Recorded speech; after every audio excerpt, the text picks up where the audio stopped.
히틀러의 경호원 중에 쿠르트 바그너라는 사람이 있었습니다. 그는 히틀러를 신처럼 숭배했다는 것이죠. 히틀러가 베를린의 한 벙커에서 자살하자 그의 모든 신념과 희망이 사라져 버렸습니다. 그래서 그가 자살을 하려고 했다는 것입니다. 마지막으로 커피 한 잔을 마시던 중에 그의 눈에 성경 한 권이 들어왔습니다. 처음에는 무심코 읽었으나 점점 성경에 빠져 들어갔습니다. 바그너는 목사님을 찾아가 자신의 죄를 고백하고 평화를 사랑하는 사람으로 다시 태어났다는 겁니다. 하나님의 말씀은 전쟁을 좋아하는 그 사람을 평화의 사람으로 만들었다라고 하는 것입니다. 말씀에 붙잡힌 될 때 우리의 인생은 달라집니다. 말씀에 붙잡히니 주님을 붙잡을 수 있었다라는 겁니다. 주님을 붙잡으면 어떤 강도도, 어떤 살인자도, 어떤 죄인도 모두 새 희망으로 새 사람이 된다라는 겁니다. 주님을 붙잡으면 하나님의 말씀이 들어오게 됩니다. 하나님의 말씀이 들어오니 자신을 들이켜 볼 수 있게 되고 그러면 회개하는 역사가 일어나게 된다라는 겁니다. 새로운 결단을 하게 되고 변화가 된다는 것이죠. 그리고 기쁘고 용기 있는 삶을 살아갈 수 있게 되는 겁니다. 사랑하는 성도 여러분, 주님을 붙잡아 말씀 안에 거하셔서 새 희망으로 새 삶을 살아 복된 인생을 사는 분들이 다 되시기를 예수 이름으로 간절히 축원드립니다. 오늘의 본문은 다윗이 답답하고 절박한 심정으로 간절히 하나님께 부르짖고 있다는 겁니다. 하나님의 침묵의 기간이 상당히 길었음에도 불구하고 다윗은 하나님을 더욱 의지하고 있는 것이죠. 오늘 시편은 절규와 탄식에서 강구와 호소를 하게 되는 것을 보게 됩니다. 그 결과 확신과 찬양을 하게 되었다. 성경은 말씀하고 있는 것이죠. 오늘 말씀을 통해서 주님을 붙잡으라 라고 하는 제목으로 어떻게 하면 주님을 더 굳게 붙잡을 수 있는지 하나님의 은혜를 나누도록 하겠습니다. 하나님의 고난과 침묵 가운데서 주님을 붙잡으려고 한다면 어떻게 해야만 하겠습니까? 첫째로 눈이 맑아져야 주님을 붙잡을 수 있다는 것입니다. 3절이죠. 한번 읽어봅니다. 시작. 여호와 내 하나님이여 나를 생각하사 응답하시고 나의 눈을 밝히소서. 두렵건대 내가 사망의 잠을 잘까 하오며. 아멘. 고난의 현장에서 다윗은 기도하고 있습니다. 어떻게 기도합니까? 나의 눈을 밝혀 주옵소서 라고 기도하고 있는 것이죠. 여러분, 우리가 눈은 보통 한 세 가지 눈으로 분류해 볼 수 있습니다. 첫째는 육적인 눈, 또 지적인 눈, 영적인 눈으로 분류해 볼 수 있다는 겁니다. 우리가 보통 생각하는 눈은 육적인 눈이라고 볼 수가 있는 것이죠. 육안으로는 물건의 형체를 분별할 수 있죠. 이것이 좋은지 나쁜지 분별할 수 있습니다. 또 어떤 색인지를 분별할 수 있다는 것이죠. 이것이 황색인지, 이것이 적색인지, 이게 흑색인지, 백색인지, 청색인지를 분별할 수 있다라고 하는 겁니다. 육안 속에는 즉 지적인 눈이 있는데 이는 동물에게는 없고 사람에게만 있는 것입니다. 현대 문명 시설이 다 지혜의 눈에서 나왔다라고 하는 겁니다. 다시 말해서 공중에 나는 새를 보고 비행기를 만든 미국의 라이트 형제를 우리가 알 수 있죠. 또 나무에서 과실이 떨어지는 것을 보고 만유 인력의 법칙을 발견한 뉴턴, 지적인 눈이 밝았다라고 하는 것이죠. 또 번개를 보고 무선 통신을 발명한 마르코니도 있습니다. 또 전기 전화를 발명한 에디슨 등은 모두 지적인 눈이 밝았던 사람인 것입니다. 그런데 육적인 눈과 지적인 눈이 아무리 밝다 할지라도 영적인 눈이 열리지 않으면 결코 하나님을 볼 수 없다는 겁니다. 그래서 영적인 눈이 열려야 되는 것입니다. 사람에게는 영안이 있는데 이 영안이 열려야 하나님을 발견할 수 있는 것이죠. 다시 말해서 우리 눈앞에 보이는 만물을 지으신 창조주 하나님을 여러분들이 볼 수 있는 영안을 가지시기를 바랍니다. 이 브라더 토렌스라고 하는 불리는 16세기 프랑스의 한 수도원에서 생활했던 형제의 삶을 우리가 생각해 볼 수가 있는데, 그의 집안이 가난하여 학교 교육을 제대로 받지 못했습니다. 그리고 전쟁에 나가서 심한 부상으로 말미암아 일평생 장애인의 삶을 살았다는 겁니다.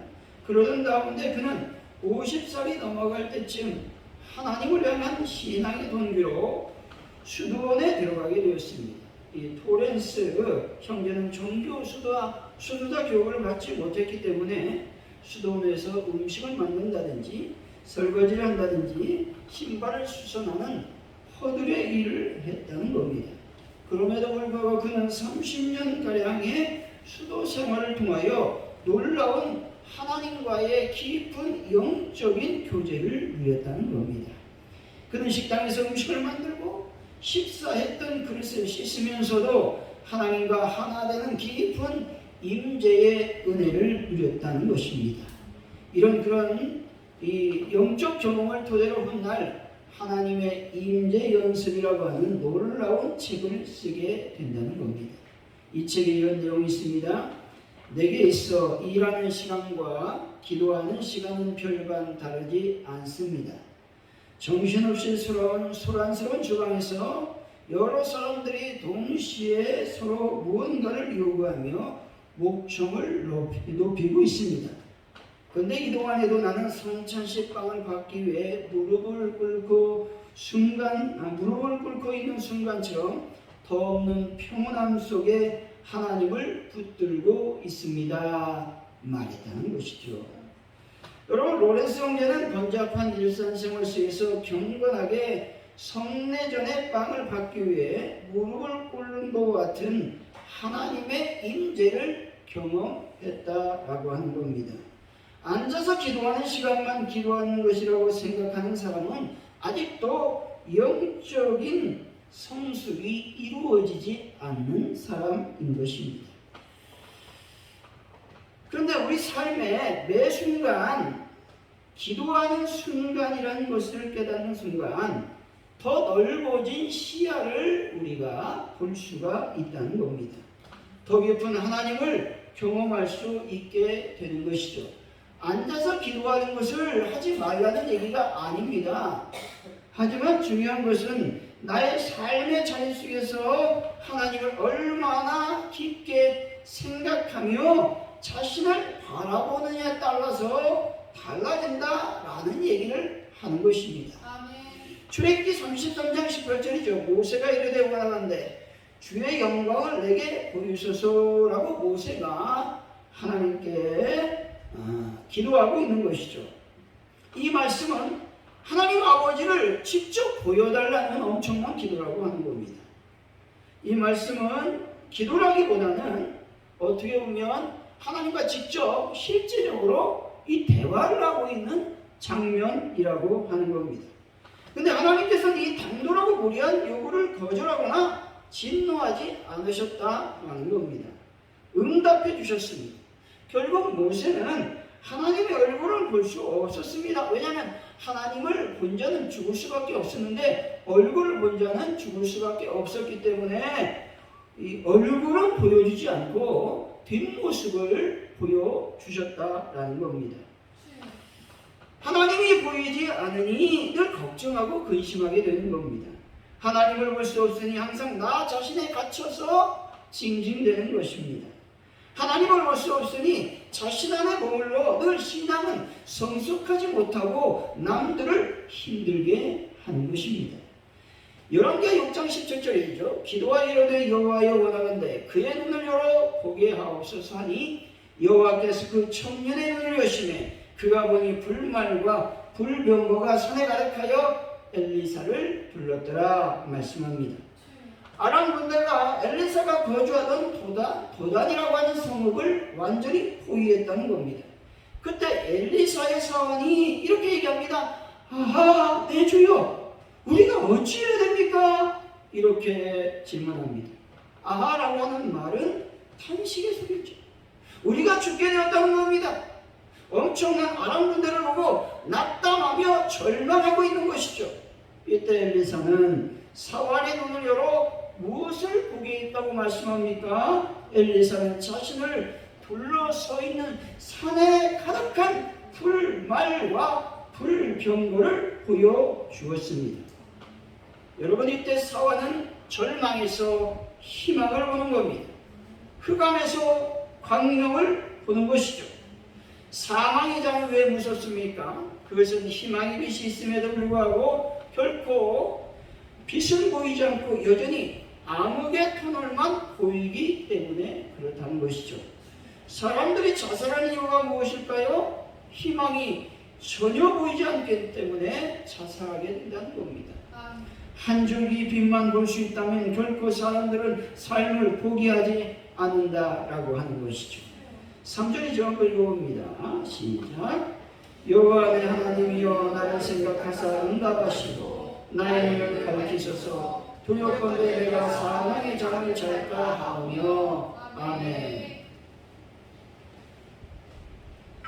여기서 사망의 장은 육신의 죽음뿐만 아니라 여호와의 신앙을 잃어버린 것을 의미합니다. 육신이 극도로 쇠약해지면 결코 육신의 죽음을 맞이하게 되는데, 하지만 이 과정 속에서 영적인 잠을 잘 수가 있다는 겁니다. 다시 말해서 여호와의 신앙을 잃음으로써 하나님과 완전히 단절된 영적인 죽음에 이를 수 있게 되는 겁니다. 다윗은 이것을 두려워하고 있는 겁니다. 그런데 눈이 어두워지면 결국 나 자신만 보기 때문에 하나님이 보이지 않는다라는 겁니다. 하나님이 보이지 않으니 하나님과 단절된 삶을 살 수밖에 없는 것이죠. 여러분, 바리새인과 서기관들은 어땠습니까? 자신들이 너무 잘하고 있다고 생각했습니다. 기도도 잘하고 금식도 잘하고 하나님 말씀 연구도 너무 잘하고 있다고 생각했습니다. 그런데 예수님은 왜 바리새인과 서기관들을 칭찬하지 않았을까요? 이상하지 않습니까? 왜 그럴까요? 하나님을 볼 수가 없었기 때문에 자신에게 갇혀 자신이 잘하고 있다고 생각했기 때문에 바리새인과 서기관을 예수님은 칭찬하지 않았다라고 하는 겁니다. 도리어 그들을 향해서 독사의 자식들아, 엄청난 얘기를 했다라는 것이죠. 사랑하는 성도 여러분, 영적인 눈이 열리시기 바랍니다. 그러므로 하나님을 보시고 주님을 더욱 굳게 붙잡는 분들이 다 되시기를 예수 이름으로 간절히 축원드립니다. 둘째, 예수님을 의지해야 주님을 붙잡을 수 있는 것입니다. 5절이죠. 한번 읽어봅니다. 시작. 나는 오직 주의 사랑을 의지하였사오니 나의 마음은 주의 구원을 기뻐하리이다. 아멘. 다윗은 하나님의 침묵을 경험했다는 겁니다. 하나님은 다윗이 고통을 당하고 있음에도 불구하고 마치 다윗을 잊은 것처럼 침묵하고 계셨습니다. 다윗은 하나님의 얼굴을 뵙기를 간절히 소망했지만 하나님은 당신의 얼굴을 다윗에게 보여주지 않았습니다. 다정하게 말씀하셨던 그 하나님께서 이제는 아무리 불러도 대답이 없는 겁니다. 이때에 아무리 좋은 신앙을 가진 사람이라 할지라도 신앙적으로 흔들릴 수밖에 없다는 겁니다. 이때가 되면 신앙적 회의를 경험하게 되는 것이죠. 하나님을 원망하다 심지어 불신앙의 길로 가기도 한다는 겁니다. 그럼 다윗은 어떻습니까? 회의에 빠지지도 않았고 원망하거나 불신앙의 길을 걸어가지도 않았다는 겁니다. 다만 다윗이 한 것은 하나님께 부르짖고 있다는 것이죠. 우리 1절이 한번 읽어봅니다. 시작. 여호와여 어느 때까지니까 나를 영원히 잊으시나이까 주의 얼굴을 나에게서 어느 때까지 숨기시겠나이까. 아멘. 어느 때까지나이까 라고 하는 말을 1절에서 두 번이 더 반복합니다. 2절로 가면 두 번을 더 반복하고 있는 것이죠. 이것은 어떤 말이냐? 도저히 참을 수 없었던 고통의 실상을 능히 짐작해 볼 수 있는 말씀이라는 것입니다. 영원히 이루셨습니까? 라고 고백합니다. 이 말씀은 다윗은 그의 대적들이 득세하고 자신은 극심한 질병에 걸려 고통스러운 현실을 보는데 하나님께서는 자신을 잊어버린 것으로 생각하고 있다는 겁니다. 또한 다윗의 두려움을 볼 수 있죠. 다시 말해서 자신에 대한 하나님의 잊으심이 영원히 지속될 것에 대해서 지금 염려하고 있다는 겁니다. 다윗이 가장 크게 단식했던 이유는 하나님께서 그를 버리셨다는 느낌 때문이 그렇습니다. 다시 말해서 다윗으로서는 하나님의 버림받은 그것이 가장 참을 수 없는 고통이 되었던 것입니다. 여기서 주의 얼굴이라고 하는 말은 하나님 당신 자신을 의미하는 말씀입니다. 주의 얼굴이 숨겨졌다라는 말은 하나님으로부터 버림받았다는 사실을 의미합니다. 다윗은 저주만이만 자신의 고통스러운 현실을 탄식하고 있는 것이죠. 그런데 이때에 다윗은 어떻게 행동하고 있습니까? 기도하고 있다는 겁니다. 주님께 부르짖고 있다는 것이죠. 여기서 기도한다, 부르짖다라는 말을 다른 말로 말하면 하나님을 의지한다라고 말씀하고 있죠. 다윗은 주의 사랑을 의지한다 이렇게 말하고 있는데 이것은 다른 말이 아니라 내가 하나님을 의지하겠습니다. 하나님을 바라보겠습니다. 이 말씀이라고 하는 것이죠. 다윗은요, 어제 산성이 되셨던 주님은 오늘도 여전히 성벽 위에서 동일한 미술을 짓고 있음을 어떻게 했어요? 믿고 있었습니다. 주님은 합력하여 선을 이루신다는 사실도 믿고 있었다는 것이죠. 폭풍이 지나고 평온해진다면 더 기쁘게 되듯이 슬픔을 이길 수 있다라는 믿음을 다윗은 갖고 있었습니다. 다윗이 주님을 의지하지 않았다면 결코 할 수 없었던 행동이 바로 기도하는 것이었습니다. 유명한 음악가 하이든이 일화입니다. 예술가들이 한 자리에 모였습니다. 이들은 고통이 올 때마다 어떻게 극복하는지를 서로 논의토의했습니다. 어떤 친구는 고통이 오면 친구들을 찾아가 호소한다고 말했습니다. 도움이 될까요? 도움이 안 됩니다. 어떤 이는 독한 술을 마시고 잠시 그 고통을 잊어버린다고 말했습니다. 여러분, 그러다가 알코올 중독이 된다는 것이죠. 또 어떤 사람은 미움과 증오와 분노가 생길 때마다 맞부딪혀서 싸운다고 털어놓았습니다. 여러분, 어떻게 될까요? 자신이 죽습니다. 아무도 시원한 답을 내놓지 못하고 있을 때에 하이든이 조용한 목소리로 고백합니다. 이렇게 말합니다. 우리 집에는 작은 기도의 골방이 있습니다. 나는 고통이 올 때나 마음이 외로울 때, 낙심과 절망에 빠질 때면 비로소 골방에 들어가 하나님 앞에 무릎을 꿇고 도움을 구합니다. 그 골방에서 기도하고 나올 때면 나는 마음의 평화를 얻고 희망의 빛을 발견하게 됩니다. 말했다는 것이죠. 기도에는요, 하나님의 인도하심 또 위로와 응답이 있다는 것이죠. 이 말을 들은 많은 친구들이 고개를 끄덕끄덕 동의했다는 겁니다. 그러므로 그리스도인은 어떤 일을 계획하든지 기도하는 일을 우선적으로 해야 된다는 것이죠. 이것이 하나님을 의지하는 자의 신앙적 모습인 것입니다. 하나님을 의지하고 기도하는 자만이 해답을 얻을 수 있는 겁니다. 시편 125편 1절이죠. 여호와를 의지하는 자는 시온산이 흔들리지 아니하고 영원히 있음 같도다 말씀합니다. 하나님을 의지하는 자는 요동하지 않는다는 것이죠. 어떤 말에 마음이 흔들리지 않는다는 겁니다.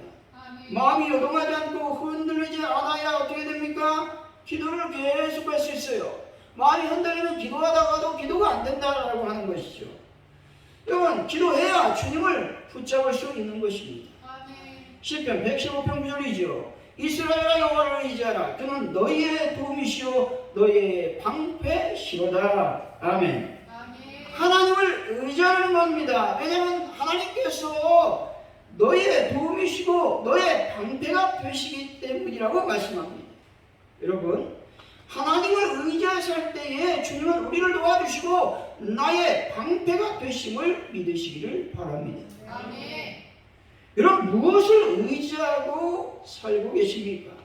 하나님보다 더 큰 이가 세상에 어디에 있겠습니까? 혹시 하나님이 아닌 다른 무언가를 붙잡고 살고 있지는 않으십니까? 여러분, 하나님을 의지해야 하나님을 복을 받고 살아갈 수 있는 것입니다. 사랑하는 성도 여러분, 오직 하나님을 의지하여 기도함으로 더욱 주님을 붙잡는 분들이 되시기를 예수 이름으로 간절히 축원드립니다. 셋째, 주님을 찬양해야 주님을 붙잡을 수 있는 것이죠. 6절이죠. 한번 읽어봅니다. 시작. 내가 여호와를 찬송하리니 이는 주께서 내게 은덕을 베푸심이로다. 아멘. 다윗은 비탄과 절망 가운데서 이제는 찬양의 삶을 살고 있다고 고백하고 있는 겁니다. 기도하는 중에 다윗은 하나님의 언약적 사랑에 대한 확신을 얻게 되었고 찬양할 수 있게 되었다는 겁니다. 다윗의 상태는 어떠했습니까? 번민하고 고민하며 특별히 근심했습니다. 2절이죠. 한번 읽어봅니다. 시작. 나의 영혼이 번민하고 종일토록 마음에 근심하기를 어느 때까지 하오며 내 원수가 나를 치며 자랑하기를 어느 때까지 하리까. 아멘. 다윗은 도망자 신세가 되어 하염없는 처량한 모습이었다는 겁니다. 그래서 다윗은 자신의 처지를 생각하며 번민과 고민에 휩싸여 있었다는 겁니다. 그런데 이러한 번민과 근심은 그에게 아무런 도움이 되지 않았고 도리어 그를 괴롭게만 했다라는 겁니다. 다윗은 자신을 생각하면 할수록 자신이 처량해졌습니다. 그런데 기도하니 찬양하게 되고 찬양하니 주님을 더 굳게 붙잡을 수 있게 되었다고 고백하고 있는 것이죠. 미국에서 있었던 일입니다. 성탄절을 앞두고 크리스마스 캐롤을 부르는 모임이 있었습니다. 한 20여 명이 모였는데 이 오르간을 피아노를 칠 사람이 없었습니다. 그 교회 목사님은 한 할머니를 보고 큰 소리로 소리쳤습니다. 헬렌, 당신 있으니 오르간 걱정은 안 해도 되겠군요. 그 할머니가 70이 훨씬 넘어 보였습니다. 할머니는 슬픈 모습을 하면서 이렇게 얘기합니다. 목사님, 제가 신경통으로 오르간을 칠 수 없다는 것을 잘 알고 계시지 않습니까? 이렇게 얘기했어요. 그때 목사님이 더 큰 우렁찬 목소리로 말했습니다. 창조자인 하나님을 믿는 사람이 그까지 신경통을 슬퍼해요? 신경통이 당신의 생애를 통해 애써오신 하나님에 대한 찬양을 덮어버릴 수가 없을 겁니다. 이런 말씀. 아멘. 웬만한 사람 같으면요 시험 들었어요. 아니 솔직히 신경통에 있어서 피아노를 칠 수 없잖아요. 근데 피아노를 치라고 하는 거예요. 얼마나 열받겠습니까? 그래서 이 할머니가 이 오른손에 이제 신경통이 심했는데 왼손은 그렇게 심하지 않고 왼손으로 치는 거예요. 왼손 반주를. 이 즐겁게 캐롤 연습이 다 끝났어요. 근데 여러분, 이 장면을 기록하는 20명 중에 한 명이 있었다는 거예요. 어려운데도 불구하고 목사님 말씀에 순종하여 이 캐롤을 치는 그 할머니의 순종함을 깨닫는 한 명의 청년이 있었다는 거예요. 은혜가 되는 거죠. 평생 잊을 수 없는 거예요. 여러분, 목소리가 안 나와도 찬양해야 됩니다. 음치라도 상관이 없습니다. 영적인 일에는 핑계를 대지 마시기 바랍니다. 할 수 없다고 말하는 것이 바로 믿음이 없는 것이죠. 헬렌 할머니는 한 손을 치면서 목사님은 나를 정말 사랑하지 않아요. 이렇게 원망하거나 불평하지 않았습니다. 시험 들지 않았다는 거예요. 아니 큰 소리로 얘기했는데도 믿음으로 순종했다는 겁니다. 여러분이 순종하면 교회 공동체가 편해지고 불순종하면 교회 공동체가 불편해지고 역사가 일어나지 않는다는 겁니다. 결론적으로 말하면 고난 속에서 주님을 붙잡으려면 먼저 눈이 밝아져야 됩니다. 그리고 주님을 더 의지해야 됩니다. 뿐만 아니라 주님을 찬양해야 되는 것이죠. 사랑하는 성도 여러분, 하나님께서 침묵하신다고 생각할 때 더욱 주님을 의지하고 기도하시기 바랍니다. 그래서 주님을 붙잡아 인생에서 승리와 기쁨을 경험하는 귀한 분들이 되시기를 예수 이름으로 간절히 축원드립니다. 기도합니다. 할렐루야. 하나님 감사합니다. 오늘도 주님의 말씀을 들었습니다. 저희들이 주님을 붙잡는 자들이 되기를 원합니다. 주님께 간절히 부르짖어 기도함으로 또 주님을 의지하고 주님을 찬양하고 나의 눈이 밝아짐으로 말미암아 주님을 굳게 잡을 수 있는 저희들이 될 수 있도록 인도하여 주옵소서. 감사합니다. 예수님의 이름으로 기도하옵나이다. 아멘.